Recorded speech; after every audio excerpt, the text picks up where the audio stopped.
intensifies between Israel and Iran. President Trump appears to be keeping his options open. When asked if the United States would join Israeli strikes on Iran's nuclear facilities, the president had this to say.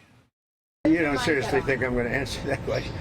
Will you strike the Iranian nuclear component? And what time exactly, sir? Sir, would you strike it? Would you please inform us so we can be there and watch? I mean, you don't know that I'm going to even do it. You don't know. I may do it. I may not do it. I mean, nobody knows what I'm going to do. All right. For more on this, let's bring in Roger Zakheim. He is the Ronald Reagan Institute director. So as the president weighs whether or not to join Israel with our big bunker-busting bombs, this is what the Wall Street Journal editorial board wrote. If the U.S. won't help one of its strongest and most loyal allies finish the job of eliminating Iran's nuclear threat in uncontested airspace, the message to China will be that there is no chance the U.S. will defend Taiwan. Everyone will see it, from the Kremlin's commissars to the communist bosses in Beidaiha. Do you believe that if the U.S. stands back on this, that it will be a signal to Russia and China? I agree in part. I mean, I think the thrust of the Journal piece is right. This is an opportunity not just to restore deterrence in the Middle East, but across the world, in the Indo-Pacific as it relates to China, and also in Europe as it relates to Russia and Ukraine. But we have to understand that President Trump has done something very significant already. He's the first president to tell an Israeli prime minister that he will not oppose a strike on a nuclear facility.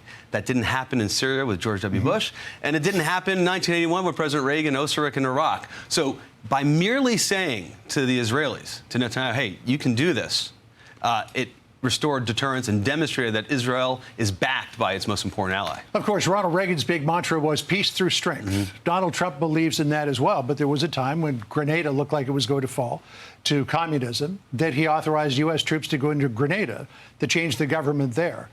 Donald Trump, again, he believes in what Ronald Reagan says, but this could be, according to a lot of people, a moment to change the course of history in the Middle East, to once and for all rid that region of Iran's malign behaviors. And does that behoove American action, or should that be left to the Israelis? Well, the Israelis have started it, but the question, as you note, is who's going to finish it, and will Israel be able to finish it?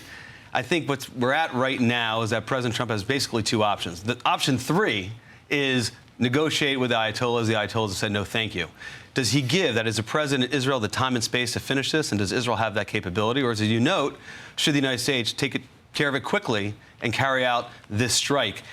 Either way, we can't come out of this with Iran maintaining some semblance of a nuclear weapons program.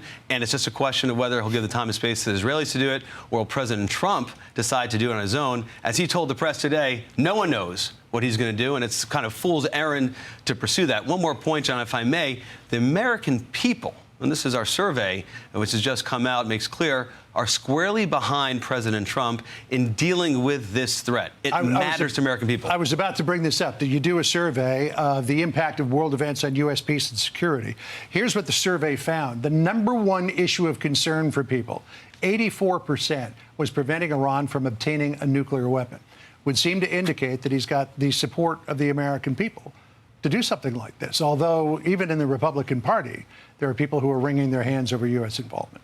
Absolutely, he has the support of the American people. As we discussed, we carried out the survey and we completed by June 2nd, in other words, before Israel began its strikes on the Iranian nuclear facility.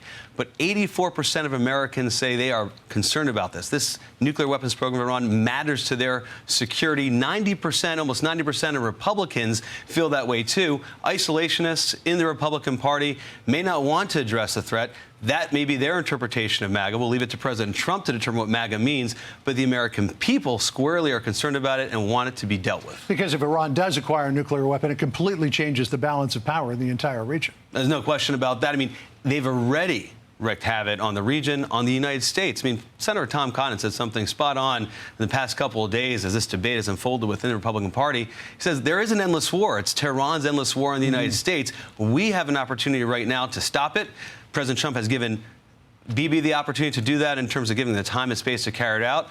I think President Trump ought to make sure it gets finished, and he can do it quickly if the U.S. participates in the strike. Well, he says the next week, the coming week, is going to be a big one. So we'll see what happens. Roger, thanks for dropping by. Really appreciate it. Thanks for having me. All right.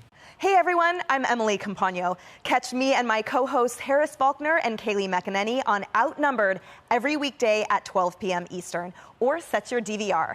Also, don't forget to subscribe to the Fox News YouTube page for daily highlights.